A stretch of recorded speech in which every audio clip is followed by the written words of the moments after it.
ये 100 करोड़ रुपए का जो लोन है ये किसे मिलता है? एक रजिस्ट्रेशन है, व्यापार छोटा है और उसे 100 करोड़ रुपए की ज़रूरत नहीं है। तब हम आपको ये 100 करोड़ तक का लोन टर्म लोन के रूप में देने के लिए इसके तैयार लिए हैं। खुद से जी, खुद से। 2 साल का मोरेटोरियम टाइम मिलेगा। मॉरेटोरियम पीरियड बोल रहे हैं, गेस्टेशन पीरियड बोल रहे हैं, भैया क्या है ये? कोई गारंटी कवर भी मिलता है लोन पे? 2 भागों में विभक्त करके दे देंगे। कई बार तो बैंक यहाँ तक बोल देता है कि ऐसी कोई स्कीम ही नहीं है। पता नहीं होता बैंक हमारे उन डॉक्यूमेंट के साथ क्या खिलवाड़ कर रहा है। किसी ने लोन ले लिया और वो लोन एनपीए हो गया, तो अगला प्रोसेस क्या है? तो ये बड़ा सीधा सा नियम है। एक और कंडीशन है।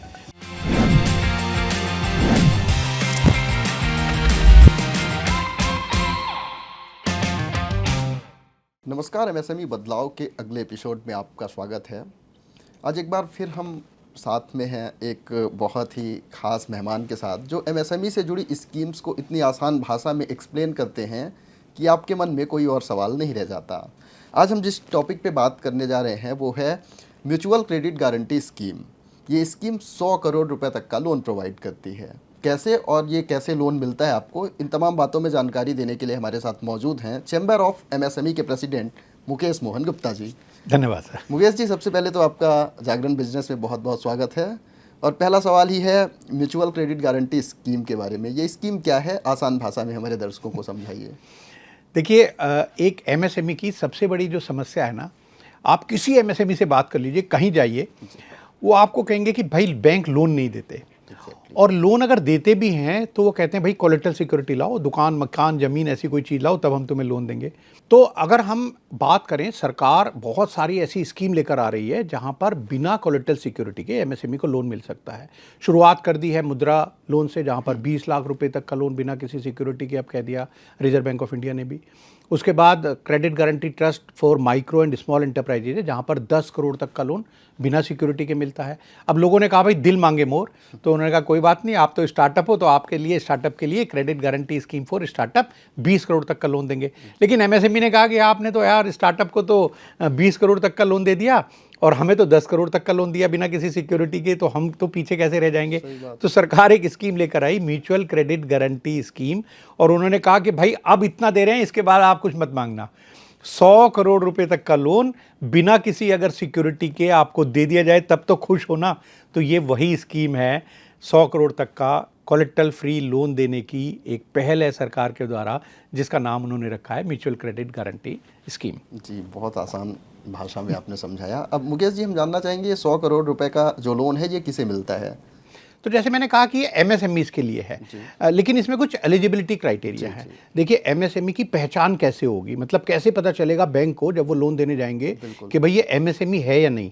तो उसके लिए एक रजिस्ट्रेशन है, एकमात्र रजिस्ट्रेशन है उद्यम रजिस्ट्रेशन। और ये जो उद्यम रजिस्ट्रेशन मिलता है ये बिना किसी पैसे के मिलता है। भैया कहीं पर भी आपके दर्शकों को मैं बता दूं कि इसमें एक भी पैसा खर्च करने की जरूरत नहीं है। उद्यम रजिस्ट्रेशन .gov.in पर जाइए, फ्री में 5 मिनट में बिना कोई डॉक्यूमेंट अपलोड किया आप अपना उद्यम रजिस्ट्रेशन ले सकते हैं खुद से? जी, खुद से। कहीं किसी ऑफिस दफ्तर के चक्कर काटने की जरूरत नहीं है। अपने घर में अपने लेट के बिस्तर पे आराम से, क्योंकि कोई डॉक्यूमेंट भी नहीं देना, बस एक फॉर्म भरना है और आपका उद्यम रजिस्ट्रेशन 5 मिनट में आपके पास आ जाएगा। क्योंकि सरकार कह रही है कि भैया हमें आप पे भरोसा है, जो आप बात बता रहे हो हमें पूरा उस पर ट्रस्ट है, तो कोई डॉक्यूमेंट की जरूरत नहीं है। बाकी डिटेल हम आपके इनकम टैक्स और जीएसटी से ले लेंगे। तो एक तो उद्यम रजिस्ट्रेशन चाहिए एलिजिबिलिटी के लिए। दूसरी कंडीशन इसमें यह है कि आपका अकाउंट ऐसा नहीं भाई कहीं दूसरी जगह पे एनपीए हो गया हो, तो वहाँ दूसरे बैंक में तो आप अपना अकाउंट में डिफ़ॉल्ट कराए हो और फिर आगे कि लाओ यार मुझे 100 करोड़ रुपए का लोन दे दो कोलेटरल सिक्योरिटी के बिना। तो आपको आपका अकाउंट स्टैंडर्ड होना चाहिए, बिल्कुल ठीक ठाक अकाउंट होना चाहिए। एक और कंडीशन है इसमें, कहा यह गया है कि देखिए आपका जो टोटल प्रोजेक्ट कॉस्ट है उसमें कम से कम 60% प्लांट एंड मशीनरी या इक्विपमेंट के लिए प्रोविजन होना चाहिए, तब हम आपको ये 100 करोड़ तक का लोन टर्म लोन के रूप में देने के लिए तैयार हैं। मैन्युफैक्चर सेक्टर के लिए नहीं, ये मैन्युफैक्चरर और सर्विस सेक्टर दोनों। देखिए, जो एमएसएमई की डेफिनेशन है, तो बहुत पहले तो जब हम एसएसआई की बात करते थे तो केवल इंडस्ट्री कवर थी, यानी स्मॉल स्केल इंडस्ट्री। फिर जब ये एमएसएमईडी एक्ट आया तब उन्होंने ये कर दिया कि अब इसमें मैन्युफैक्चरिंग और सर्विस सेक्टर दोनों इंक्लूड कर लिए गए। उसके बाद एक और प्रोविज़न आया जहां ये कहा गया कि ट्रेडर्स भी अब इसमें एलिजिबल हैं, पर उनके लिए केवल एक ही कंडीशन रखी कि वो प्रायोरिटी सेक्टर लोन में उनका लोन क्लासीफाई हो जाएगा। लेकिन यहाँ ये जो स्कीम है वो केवल मैन्युफैक्चरिंग और सर्विस सेक्टर के लिए है। अच्छा मुकेश जी, किसी का व्यापार छोटा है और उसे 100 करोड़ रुपए की ज़रूरत नहीं है, कम पैसे चाहिए 50 से 100 करोड़ के बीच में, तो क्या वो भी अप्लाई कर सकता है या इसका फिक्स अमाउंट है कि 100 करोड़ ही मिलेंगे? देखिए, कभी भी जब लोन की जब लिमिट होती है ना, नयन जी देखो, जब भी कोई लोन की कोई लिमिट तय होती है ना, तो वो ऊपरी लिमिट तय होती है। मतलब कोई ये नहीं कह सकता आपको कि आपने कहा कि मुझे 50 लाख रुपए चाहिए और बैंक आपको कहे नहीं नहीं यार, सीडीटी एमएससी में तो जो लिमिट है वो 10 करोड़ है, तो भाई साहब हम 20 लाख की जगह 50 लाख की जगह आपको 10 करोड़ देंगे। ये अधिकतम सीमा है। यानी सरकार कह रही है कि 100 करोड़ तक का लोन, अप टू 100 करोड़, आपको अगर 20 करोड़ चाहिए, 30 करोड़ चाहिए, 40 करोड़, 45 करोड़, जो भी अमाउंट 100 करोड़ से अंदर अंदर हो, वो इसमें मिल सकता है। वैसे इसमें इस स्कीम के अंतर्गत कुछ ऐसे प्रोविजन भी हैं कि आप अगर इससे ज़्यादा भी लोन लेना चाहते हो, उसमें भी कोई रोक नहीं है। जैसे मैं बता दूं आपको कि मान लो आपको 150 करोड़ का लोन चाहिए। अब आपने कहा कि भाई इस स्कीम में तो केवल 100 करोड़ तक का लोन मिल सकता है, लेकिन सरकार ने कहा कोई बात नहीं, घबराने की जरूरत नहीं है, आप ऐसा करिए, ये जो 150 करोड़ का लोन है, जो बैंक होंगे आपको 2 भागों में विभक्त करके दे देंगे। यानी एक 100 करोड़ तक का लोन होगा, उसका जो डिसबर्समेंट होगा अलग होगा, उसका अकाउंट अलग होगा, वो सीजीएसएस, ये जो म्यूचुअल क्रेडिट स्कीम जो है उसमें कवर होगा, और जो बाकी का लोन है वो इस स्कीम में कवर नहीं होगा। तो ना इसमें कोई मिनिमम की कोई ऐसी कोई कंडीशन है, आप 100 करोड़ तक में जो भी अमाउंट आप चाहें, जो आपका नीड बेस्ड अमाउंट है, वो आप ले सकते हैं। मुकेश जी, लोन की बात आती है तो सबसे बड़ा चैलेंज होता है, एक तो कोलेट्रल हो गया, तो आपने साफ कर दिया कि इस पे कोलेट्रल की ज़रूरत नहीं है। दूसरा सबसे बड़ा जो कारण बनता है वो है इंटरेस्ट रेट। इस स्कीम में इंटरेस्ट रेट कितना है? देखिए, इंटरेस्ट रेट का स्कीम में कोई प्रोविज़न नहीं किया गया है।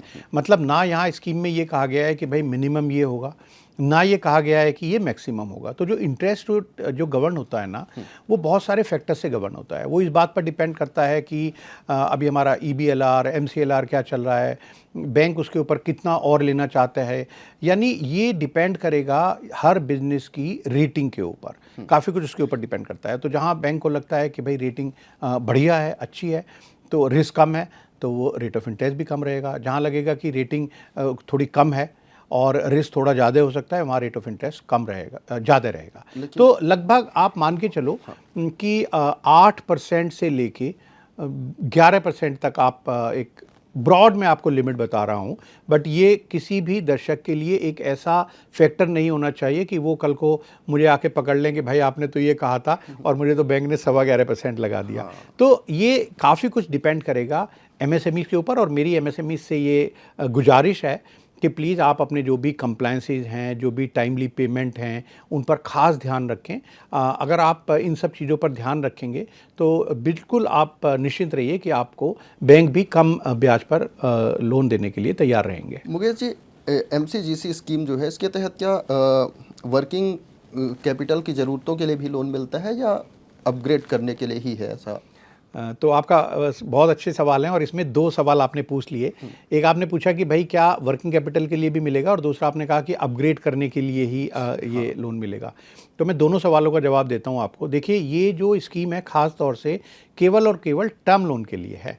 यानी अगर आप कोई प्रोजेक्ट लगाना चाहते हैं, आपको लैंड के लिए चाहिए, बिल्डिंग के लिए चाहिए, मशीन के लिए चाहिए, जो प्रोजेक्ट लोन जिनके लिए टर्म लोन मिलता है, उन प्रोजेक्ट्स के लिए ही ये लोन मिल सकता है। इसमें एक, जैसे मैंने आपको पहले भी बताया था कि एक कंडीशन ये भी ज़रूर है। ऐसे नहीं आप कहें कि भाई चलो मैं 80 करोड़ की तो लैंड बिल्डिंग ले लूँ और 10-20 करोड़ रुपए की प्लांट एंड मशीनरी है तो आप मुझे दे दो। तो सरकार कह रही है कि भाई देखो, ये ना खाली आपके लैंड और बिल्डिंग के लिए उतना हम नहीं देना चाहते, कम से कम 60% जो है वो प्लांट एंड मशीनरी, बाकी 40% लैंड में हो, बिल्डिंग में हो, आईडीसीपी वगैरह होता है, इंटरेस्ट ड्यूरिंग कंस्ट्रक्शन पीरियड, उसके लिए हो।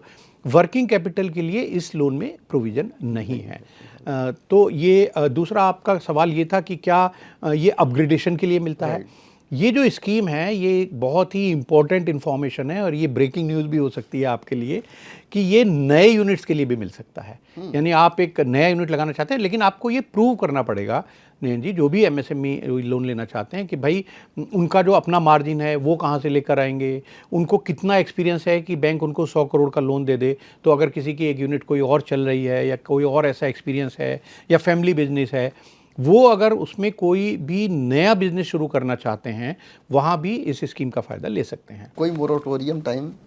जी हाँ, बिल्कुल। ये स्कीम में प्रोविज़न कर दिया गया है और उसमें उन्होंने ये कहा है कि देखिए, जैसे ये 100 करोड़ तक का लोन देने के लिए तैयार है सरकार, तो उन्होंने एक लिमिट यहाँ पर फिक्स कर दी है कि अगर लोन 50 करोड़ तक है, तब आपको 8 साल तक का रीपेमेंट पीरियड मिल सकता है विद ए गेस्टेशन पीरियड या मोरेटोरियम पीरियड जिसको आप बोल रहे हैं 2 साल का। यानी 8 साल अलॉन्ग विद 2 इयर्स गेस्टेशन या मोरेटोरियम पीरियड अगर 50 करोड़ तक का लोन है। और 50 करोड़ से 100 करोड़ तक का लोन है तो उसमें जो पीरियड है वो थोड़ा ज़्यादा भी हो सकता है। So depending on the cash flow of the business ये रीपेमेंट पीरियड जो है वो डिसाइड होता है। मोरेटोरियम को आसान भाषा में अगर हम फिर से समझना चाहें, आपने कहा कि 50 करोड़ तक है तो 2 साल का मोरेटोरियम टाइम मिलेगा। मतलब मैं आज अगर लोन लेता हूं तो क्या 2 साल तक मुझे ईएमआई नहीं पे करनी होगी? हाँ, ये आपका बहुत ही बढ़िया सवाल है और मुझे लगता है बहुत सारे आपके जो दर्शक हैं वो कई बार ये समझना चाहते हो कि ये कौन-कौन से टेक्निकल वर्ड बोल रहे हैं, मोरेटोरियम पीरियड बोल रहे हैं, गेस्टेशन पीरियड बोल रहे हैं, भैया क्या है ये? देखिए, आसान भाषा में आपको बता देता हूँ मैं आपको कि जब भी कोई इस तरह के प्रोजेक्ट लोन होते हैं और ये क्यों होता है मोरेटोरियम पीरियड?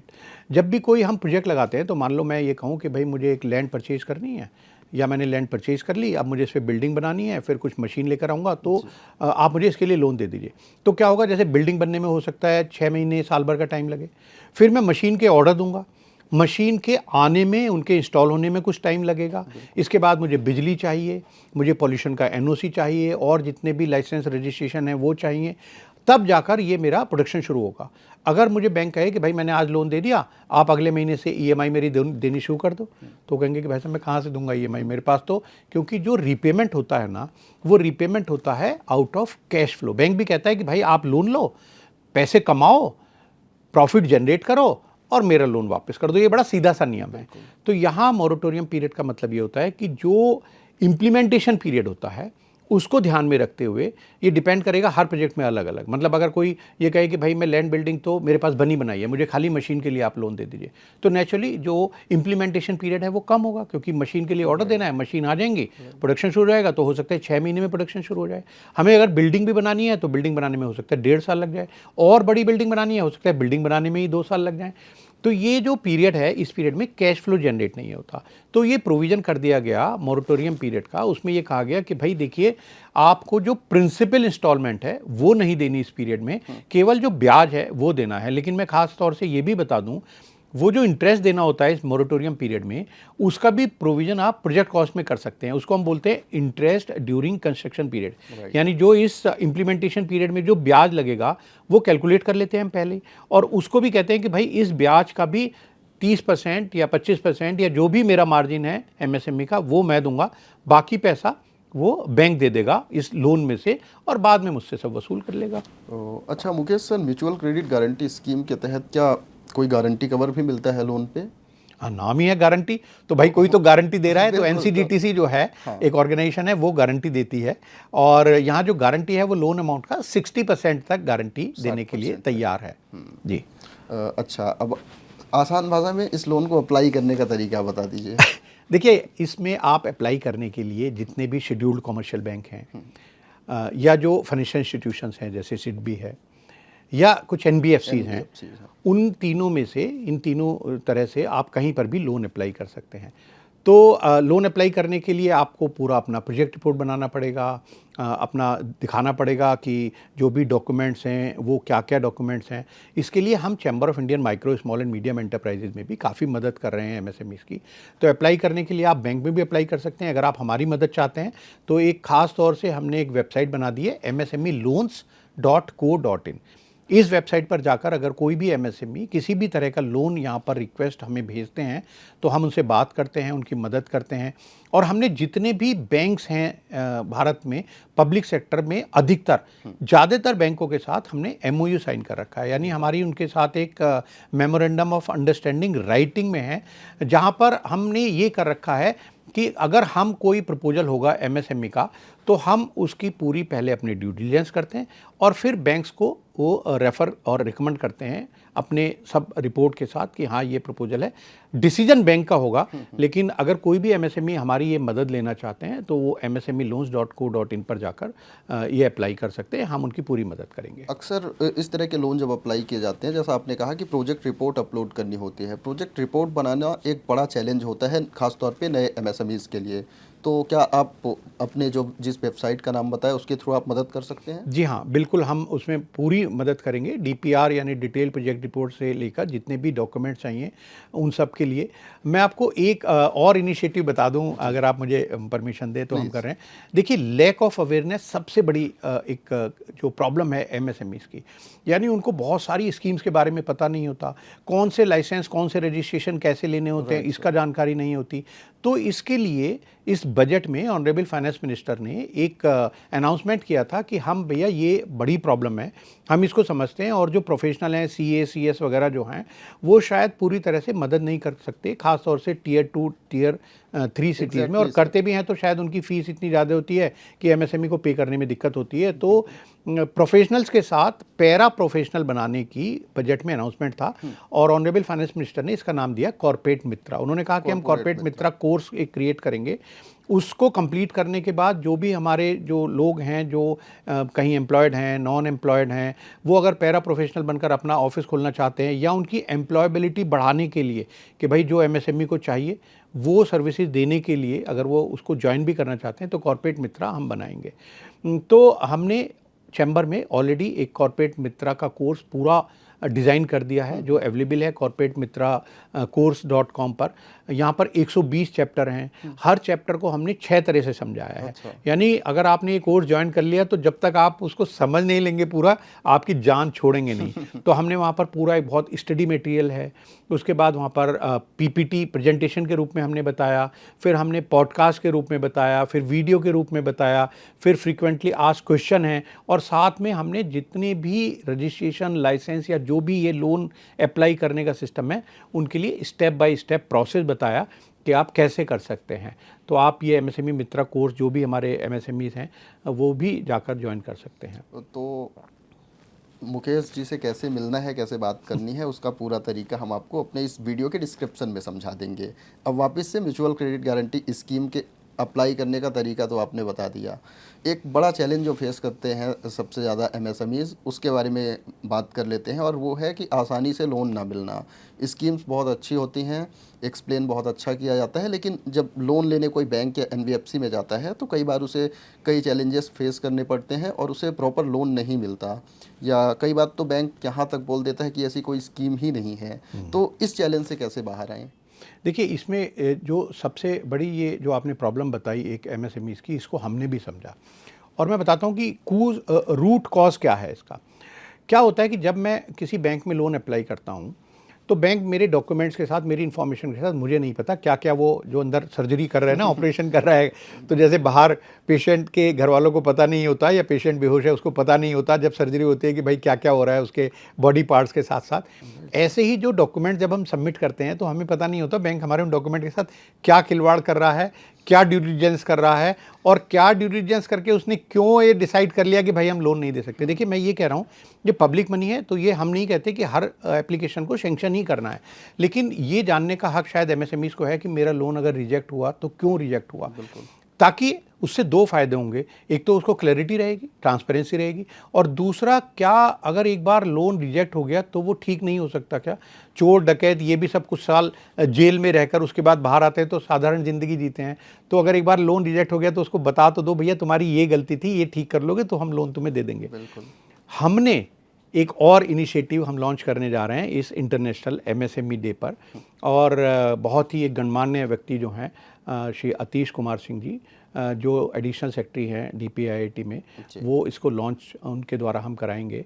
इसमें हमने क्या किया है कि जो एमएसएमई है ना, जो बैंक वो जो ऑपरेशन करता है ना, डॉक्यूमेंट का ड्यू डिलिजेंस करता है, वो पहले एमएसएमई अपने से कर सकता है। यानी जो जब बैंक ये ड्यू डिलिजेंस करता है, प्रोसेस नोट, अप्रेजल नोट बनाता है, या उसको कुछ लोग कैम भी कहते हैं, क्रेडिट असेसमेंट मॉडल, वो करीब 40-50 पेज का एक डॉक्यूमेंट बनता है। हम ये एक एम्पावर कर रहे हैं एमएसएमईज़ को कि वो क्या कर सकते हैं कि बैंक में जाने से पहले जो बैंक वो 2 महीने में करके बताएगा, वो 15 मिनट में अपने आप से कर लेगा। यानी उसको ज़्यादा कुछ ज़रूरत नहीं है, अपना पैन नंबर वहाँ पर डालेंगे, और कुछ एक दो और डॉक्यूमेंट वहाँ पर देंगे। बहुत ज़्यादा इन्फॉर्मेशन हमें लेने की ज़रूरत नहीं है वहाँ पर। पूरा हमने 120 AI API के द्वारा ये रिपोर्ट 50-60 पेज की उसकी रिपोर्ट बनकर आएगी, और ये एक ऐसी ब्लड टेस्ट रिपोर्ट होगी जहाँ पर उसको पता चलेगा कि भाई तुम्हारी शुगर बढ़ी है कि नहीं, तुम्हारा कोलेस्ट्रॉल क्या है, कहाँ पे विद इन कंट्रोल हो, यानी आपकी करंट रेशो गड़बड़ है, आपकी डेट इक्विटी गड़बड़ है, आपका पास बिहेवियर गड़बड़ है, आपकी कंप्लायंस गड़बड़ है, या सब चीज़ें अच्छी हैं। तो वहाँ ये भी हम बताएंगे कि कौन कौन से जो फैक्टर्स हैं वो विद इन पैरामीटर्स हैं आपके, किन किन चीज़ों में आपकी गड़बड़ है। तो वो पहले अपना असेसमेंट खुद कर लेंगे और फिर बैंक जाएंगे। तो मुझे नहीं लगता कि किसी का लोन अब रिजेक्ट होने की बात आनी चाहिए। बहुत आसान कर दिया आपने इन चीज़ों को कि मैं और आसान कर देता हूँ इसको कि कागज़ी कार्यवाही जो होती है वो जितनी डिफ़िकल्ट होती है, जितनी क्रिटिकल होती है, जो आम एमएसएमईज़ को ख़ास तौर पे पहली बार समझ नहीं आती, उसको आसान करने का तरीका मुकेश जी ने बता दिया है। आप पहले अपने पेपर वर्क सही कर लीजिए, उसके बाद बैंक में जाएंगे तो आपको लोन मिलने की पॉसिबिलिटी भी बढ़ेगी और रिजेक्ट होने के चांसेस कम रहेंगे। बिल्कुल, देखिए ये जो है, क्योंकि अगर मान लो मेरा पास्ट बिहेवियर अगर मेरा गड़बड़ है, मैंने पहले किसी से लोन लेके नहीं दिया तो मुझे कोई लोन नहीं देगा। अगर मैं टाइम से अपनी रिटर्न्स फाइल नहीं करता तो भाई बैंक कहेंगे कि भाई ये तो कंप्लायंस में ठीक नहीं है। मेरी जो टर्नओवर है एज़ पर जीएसटी और मेरे जो बैंक अकाउंट में जो पैसा आता है क्रेडिट में, उनमें मिसमैच है। मैं कह रहा हूँ टर्नओवर मेरी 20 करोड़ है, मेरे बैंक अकाउंट में कुल 5 करोड़ ही क्रेडिट हुआ हुआ है, तो बैंकों को लगता है कि भाई ये तो गड़बड़ है, या तो जो आपके डेटर्स हैं वो आपको पैसे नहीं दे रहे, या ये टर्नओवर में कुछ झोल झाल है। तो ऐसी न जाने कितनी चीज़ें हैं जो बैंक करता है। कितने लीगल केस आपके पास चल रहे हैं, कितनी आपकी ग्रुप कंपनीज हैं, कितनी आपकी सिस्टर कंसर्न्स हैं, कहाँ कहाँ आपने कौन कौन सा लोन ले रखा है। तो ये बहुत सारी ऐसी चीज़ें हैं, जैसे मैंने कहा कि लगभग 120 से ज़्यादा इन्फॉर्मेशन तो हम इस रिपोर्ट में देंगे, जो एमएसएमई हेल्थ रिपोर्ट के द्वारा एमएसएमई को पहले चेक कर लो। अगर लगता है कहीं पहले अपने आप में ही गड़बड़ है, बैंक के पास जाने की अभी टाइम ख़राब करने की ज़रूरत नहीं है, उन चीज़ों को ठीक कर लो, जाएंगे 100% आपको लोन मिलेगा। अच्छा मुकेश जी, अब एक सबसे ज़रूरी सवाल ये बन जाता है, अगर किसी ने लोन ले लिया और वो लोन एनपीए हो गया तो अगला प्रोसेस क्या है? देखिए, मैं तो ये कहूँगा कि एनपीए होने ही नहीं देना चाहिए लोन को। और एक बहुत ही इम्पॉर्टेंट आपको एक सरकार का एक जो इनिशिएटिव है वो मैं आपको बताता हूँ, है तो काफ़ी पुराना, बट अधिकतर एमएसएमईज़ को ये पता नहीं है अभी। उसका नाम है framework for revival and rehabilitation of MSME, FRR इसको शॉर्ट में बोला जाता है।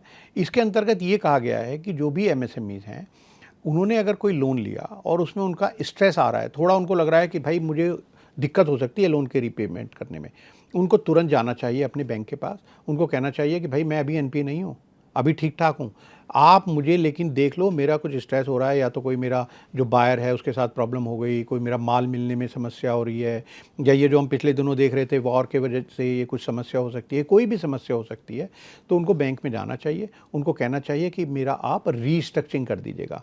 और सभी बैंक्स मैंडेटेड हैं, उनको ये बिल्कुल कह दिया गया है सरकार और रिजर्व बैंक ऑफ इंडिया की तरफ से कि आप किसी भी एमएसएमई के अकाउंट को तब तक एनपी नहीं करेंगे जब तक आप ये जो करेक्टिव एक्शन प्लान इसमें होता है, ये जो एफआरआर है, जब तक आप उनका करेक्टिव एक्शन प्लान जो है वो इम्प्लीमेंट नहीं कर देते। तो जो एमएसएमईज हैं उनको जाना चाहिए बैंक में। डरना नहीं चाहिए कि यार अब मेरा डिफ़ॉल्ट हो जाएगा, बैंक से तो फ़ोन आएगा।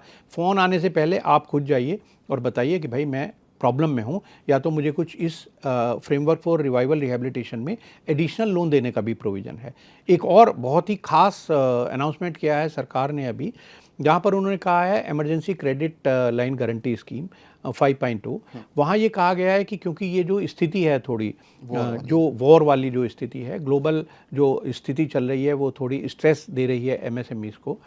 तो ये कहा है सरकार ने कि आपकी जो भी वर्किंग कैपिटल है और आपने जो यूटिलाइजेशन किया है during last quarter of financial year 25-26, यानी जनवरी, फरवरी, मार्च 26 में जो आपका पीक लेवल है, जिसमें जिस दिन भी एक दिन भी अगर आपने सबसे ज़्यादा जो यूज़ कर लिया, उसका 20% लोन आपको तुरंत मिल जाएगा। और वो मिलेगा बिना किसी कोलेटरल सिक्योरिटी के, बिना किसी प्रोसेसिंग फीस के।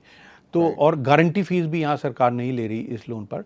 तो मुझे लगता है कि भाई अब एनपीए होने देने की जरूरत नहीं है। एनपीए मतलब अपना डूबते बिजनेस को भी गवर्नमेंट मदद कर रही है। बिल्कुल बिल्कुल। तो म्यूचुअल क्रेडिट गारंटी स्कीम से जुड़े मेरे सवाल तो ख़त्म हो गए, क्योंकि मुकेश जी ने लगभग सारी बातों को बहुत क्लियरिटी के साथ एक्सप्लेन कर दिया है। लेकिन अगर आपके मन में और भी कोई इस लोन से जुड़े सवाल हैं तो आप कमेंट बॉक्स में पूछ सकते हैं।